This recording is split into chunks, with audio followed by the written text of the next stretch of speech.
Hello વિદ્યાર્થી મિત્રો, આજે તમારું ઓનલાઈન લેક્ચરમાં સ્વાગત છે।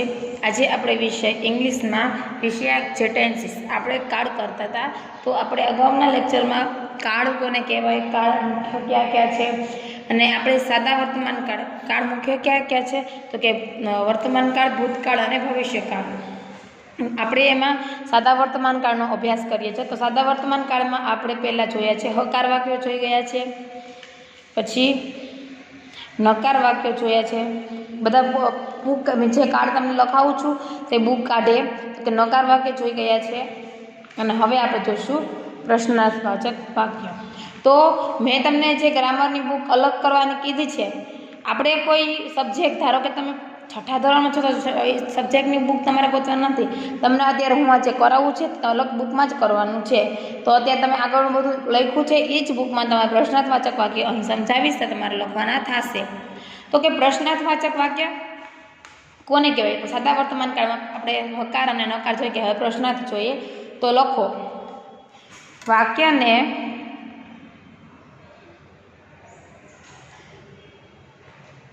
પ્રશ્નાર્થ વાક્યને પ્રશ્નાર્થ વાક્યમાં ફેરવવા માટે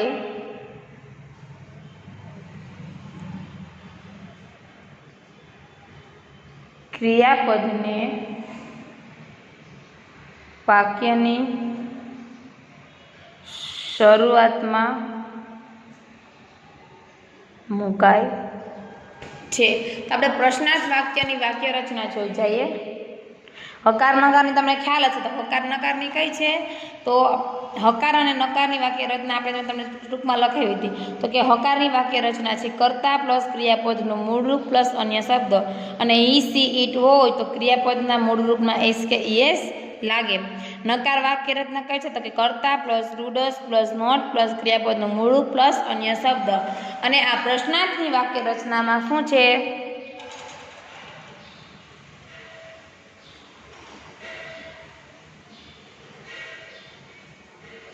તો લખો એમ ઇઝ આર। પ્રશ્નાર્થ વાક્ય બે WH વડે બની શકે અને એમ ઇઝ આર વડે। પહેલા આપણે એમ ઇઝ આર વડે પ્રશ્નાર્થ બનાવતા શીખશું, પછી આપણે WH વડે શીખશું। તો કે એમ ઇઝ આર પ્લસ કર્તા પ્લસ ક્રિયાપદનું મૂળરૂપ પ્લસ કર્મ પ્લસ અન્ય શબ્દ। તો પ્રશ્નાર્થવાચક વાક્ય રચના શું છે? તો કે એમ ઇઝ આર પ્લસ કર્તા પ્લસ ક્રિયાપદનું મૂળરૂપ પ્લસ કર્મ પ્લસ અન્ય શબ્દ। તો આપણે અત્યારે સિમ્પલ યસ અને નો માં ઉત્તર આપી શકાય તેવા પ્રકારના વાક્ય જોઈએ। તો યસ નો માં ઉત્તર આપી શકાય તેવા વાક્ય નીચે મુજબ છે। તો આપણે પહેલા ઉદાહરણ તરીકે જોઈએ, પેલું વાક્ય જોઈએ, you are a doctor. You are doctors. તો આ વાક્ય કેવું થયું? પ્રશ્નાર્થ થયું, નકાર થયું, હકાર થયું કે શું થયું? તો કે વિધાન વાક્ય। શું થયું? વિધાન વાક્ય થયું ને, વિધાન વાક્ય। હવે આપણે આને પ્રશ્નાર્થમાં ફેરવવું હોય તો કઈ રીતે બનાવશું? તો આ જે આર છે એ ક્યાં આવશે? આગળ। આર યુ છે ક્રિયાપદ, ક્યાં આવશે? કરતા પાછળ। આર યુ ડોક્ટર્સ, આપણે એવી રીતે પૂછશે ને, આર યુ ડોક્ટર્સ।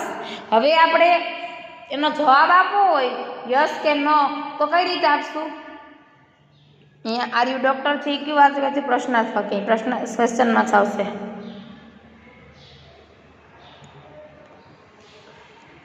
તો આપણે એનો આન્સર આપણે યસ નો માં આપવો હોય તો કઈ રીતે આપી શકાય? આનો આન્સર હો, આર યુ ડોક્ટર્સ એ પ્રશ્નાર્થ થયો। હવે આપણે યસ કીધું હતું ને યસ નો માં, તો યસ વી આર, હા આ શું થયું? હકાર। હવે એનો નકાર કરવું હોય તો વી આર નોટ અહીંયા શું આવશે? આગળ ન લખવાનું. નો વી આર નોટ. આ શું થયું? નકારમાં જવાબ આપ્યો. હવે આપણે આ વિધાન પ્રશ્નાર્થ હકાર નકાર કરતા પહેલા આપણે થોડાક એક્ઝામ્પલ જોઈ જઈએ. કેવા? એમિસાર વાળા.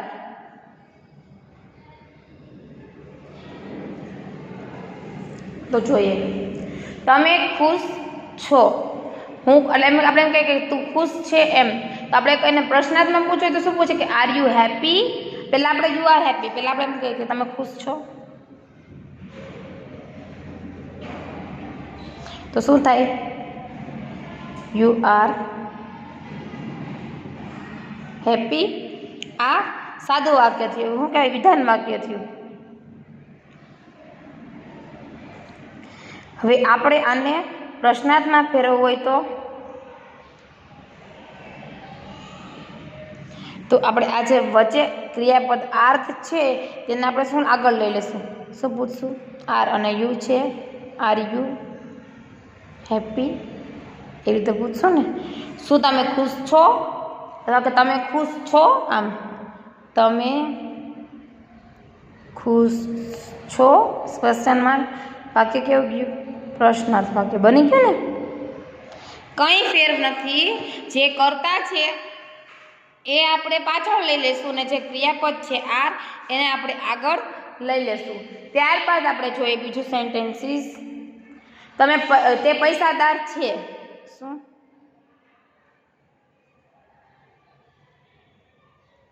છે એટલે શું થાય? He is rich. આ વિધાન વાક્ય થયું. હવે આપણે એને પ્રશ્નાર્થમાં ફેરવવું હોય તો કઈ રીતે? ઇઝ છે એ પહેલાં આવશે. ઇઝ અને હી પાછળ આવશે. Is he rich? શું તે પૈસાદાર છે? આ કેવું બની ગયું? પ્રશ્નાર્થ વાક્ય. બસ આવી રીતે બનાવવાના છે. પ્રશ્નાર્થમાં આવી રીતે જશે. આપણે આર અને ઇઝ વાળું જોયું. હવે આપણે એમ વાળું જોઈએ. આપણે કોઈ એમ વાળું કહ્યું હોય તો આપણે અહીંયા એક્ઝામ્પલ લઈ. આઈ એમ ક્યુટ. હું સુંદર છું.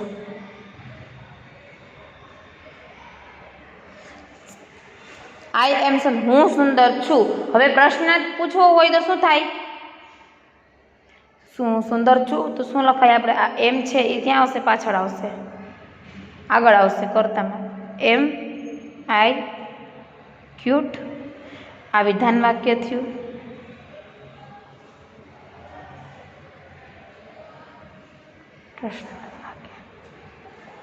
એમ આઈ cute.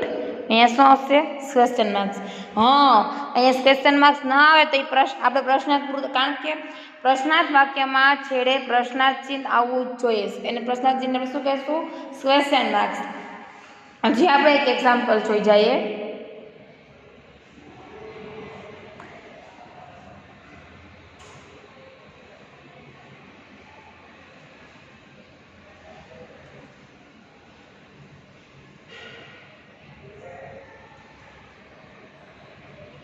It is a dog. આ કૂતરું છે.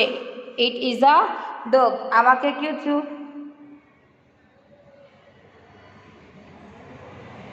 તો હવે આપણે એને પ્રશ્નાર્થમાં ફેરવવું હોય તો કઈ રીતે? ઇઝ છે એ ક્યાં આવશે? આગળ. ઇટ છે એ પાછળ. કે ઇઝ ઇટ અ ડોગ? પાછળ પ્રશ્નાર્થ ચિહ્ન આવશે કે નહીં આવે? હા આવશે. ને કેવું વાક્ય બની ગયું? પ્રશ્નાર્થ વાક્ય. હવે આપણે એમિસાર વાળું આખું વાક્ય જોઈએ. પ્રશ્નાર્થ, હકાર અને નકાર, યસનો. આપણે આમ કેમ કર્યું હતું? આ યસનો વાળું એવી રીતે આપણે આખું વાક્ય જોઈએ. તો તમે એમિસારનો આપણે તો ઉપયોગ જોઈ જ ગયા છે આગળ. એટલે એમિસાર ક્યારે અને કઈ રીતે આપણે જોઈ ગયા છે? પહેલો પુરુષ, બીજો પુરુષ, ત્રીજો પુરુષ આપણે શીખતા ને. અહીં આગળ તમે જુઓ. હી, સીટ, આઈ, વી.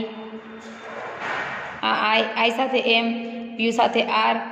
આપણે બધા ક્રિયાપદના રૂપો જોઈ ગયા છે. હવે આપણે યશનો વાળું હજી એક જોઈ જાય એક્ઝામ્પલ. આખું યશનો વાળો હશે.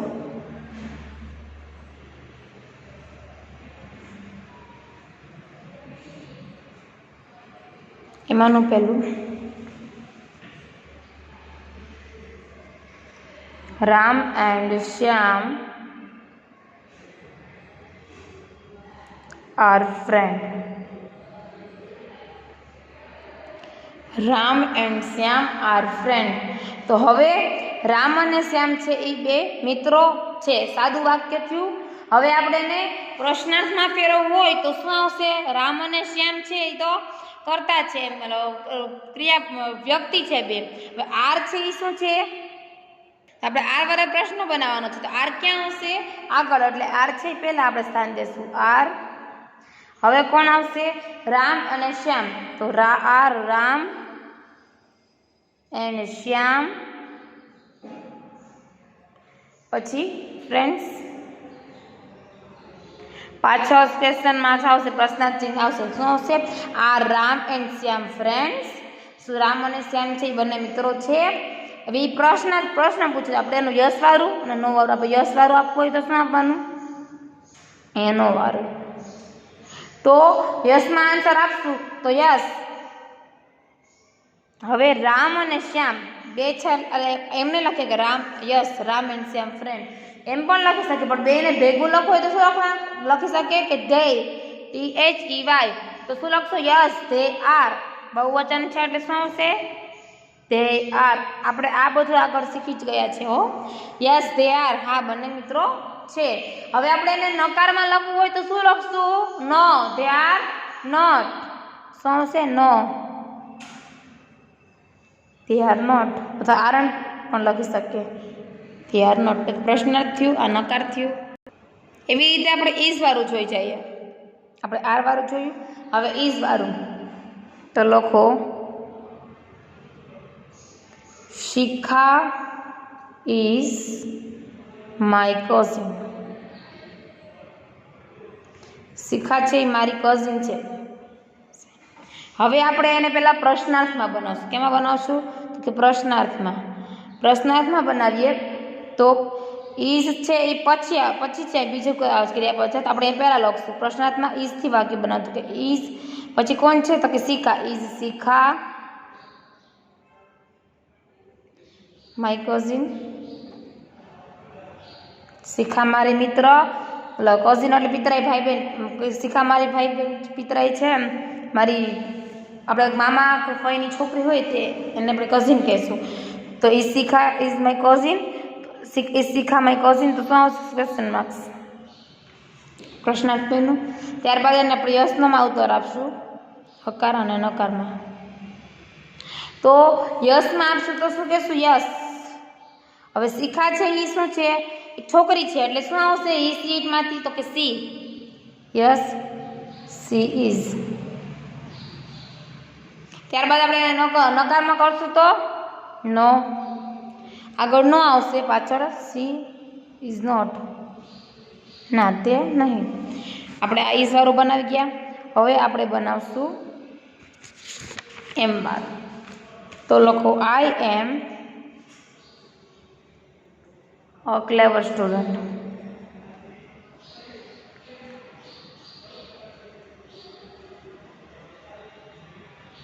આઈ એમ અ ક્લેવર સ્ટુડન્ટ. તો એમાં જોઈએ આપણે પ્રશ્નાર્થ બનાવીએ. તો એમ છે એ પહેલાં અહીંયા આવશે. એમ આપણે અગાઉ જોયા જ ગયા છે. એમ પછી આઈ છે કરતા આઈ આવશે. એમ આઈ ક્લેવર સ્ટુડન્ટ.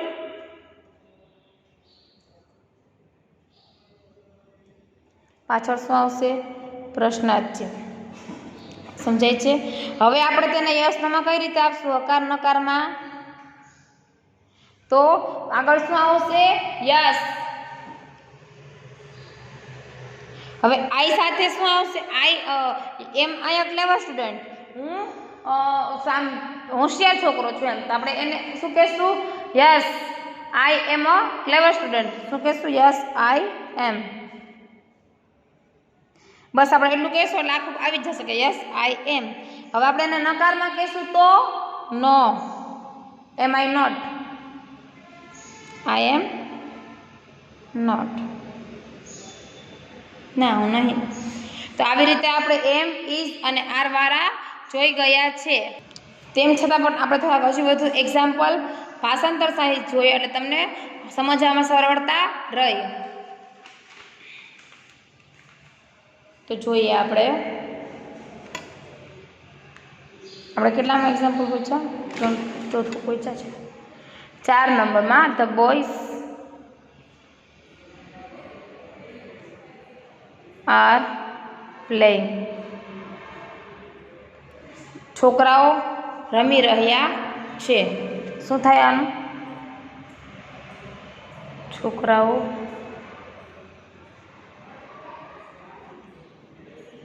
છે. તો એ વિધાનમાં કે થયું આપણે પ્રશ્નાર્થમાં ફેરવશું તો કઈ રીતે? આર છે એટલે આર ક્યાં આવશે? આગળ. આર બોયઝ છે એટલે શું આવશે? Are boys. તો નીકળી જશે આર બોયઝ પ્લેઇંગ. શું છોકરાઓ રમી રહ્યા છે? અહીંયા ક્વેશ્ચન માર્ક્સ. આ શું થયું? પ્રશ્નાર્થ. છોકરાઓ રમે છે જો ને ક્વેશ્ચન માર્ક્સ. હવે આપણે એની હકાર જોઈએ તો શું આવશે? યસ. આગળ યસ મૂકી દેવાનું. યસ. હવે જોવાનું છે કે બોયઝ છોકરાઓ કીધું છે. હવે અહીં વાત બહુવચનમાં થઈ છે એટલે શું આવશે?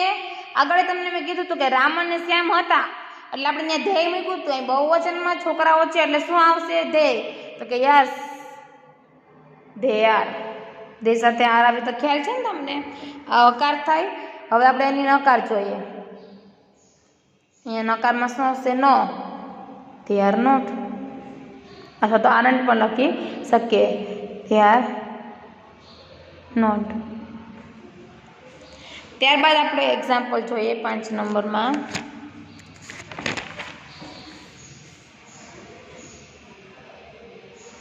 You are an engineer.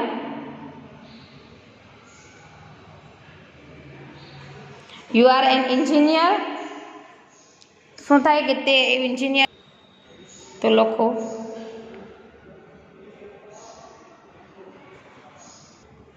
તો એન્જિનિયર છે. આ સાદું વાક્ય છે. આપણે તેને પ્રશ્નાર્થમાં ફેરવીએ તો શું આવશે? આર છે આગળ આવશે. આર પછી યુ પાછળ. આર યુ એન એન્જિનિયર પાછળ પ્રશ્નાર્થ છે. તો પ્રશ્ન કે આપણે પ્રશ્ન છે કે શું તમે એન્જિનિયર છો? તું એન્જિનિયર છો એ રીતે થાય ને. અથવા તો તમે એન્જિનિયર છો. હવે આપણે તેને હકારમાં જોઈએ અને નકારમાં જોઈએ. તો હકારમાં જશું તો આગળ શું આવશે? યસ. પછી યુ છે એટલે શું આવશે? Yes you are. હવે તેને આપણે નકારમાં કરશું તો અહીંયા આગળ આવશે નો. You are not. આપણે આર નોટને આવી રીતે પણ લખી શકીએ. આવી રીતે પણ લખી શકીએ. તો આજે આપણે ક્યાં જોયા? પ્રશ્નાર્થ વાક્ય. હવે આપણે અગાઉના લેક્ચરમાં પ્રશ્નાર્થ વાક્ય હેવ હેઝ વડે કઈ રીતે બનાવાય તે જોશું. આપણે કેમ એમિઝાર વડે જોયા છે એવી રીતે હેવ હેઝ વડે જોશું અને ધેર ઇઝ અને ધેર આર વડે પણ જોશું. તો અહીં આપણે તમારે પ્રશ્નાર્થ વાક્યની આજે અભ્યાસ કરવાનો છે અને આવા એક્ઝામ્પલ તમારે તમારી જાતે પણ બનાવવાના છે. તો હજી તમને એક વાક્ય રચના કહી દઉં છું કે સાદા વર્તમાન કાળમાં હકાર વાક્ય, નકાર વાક્ય અને પ્રશ્નાર્થ વાક્ય સમજાવી દઉં છું. તો સાદા વર્તમાન કાળની હકાર વાક્ય રચના કઈ છે? કર્તા પ્લસ ક્રિયાપદનું મૂળરૂપ પ્લસ અન્ય શબ્દ. નકાર વાક્ય રચના કઈ છે કે કર્તા plus does plus not plus ક્રિયાપદનું મૂળરૂપ પ્લસ અન્ય શબ્દ. અને તેની પ્રશ્નાર્થ વાક્ય રચના કઈ છે તો કે એમ ઇઝ આર પ્લસ કર્તા પ્લસ ક્રિયાપદનું મૂળરૂપ પ્લસ કર્મ પ્લસ અન્ય શબ્દ. તો આજે તમારે ઓનલાઈન લેક્ચરનું સમાપ્ત થાય છે. તમારે આજે રિવિઝન કરાવેલ છે તે તમારે સરસ રીતે કરવાનું છે. નમસ્તે.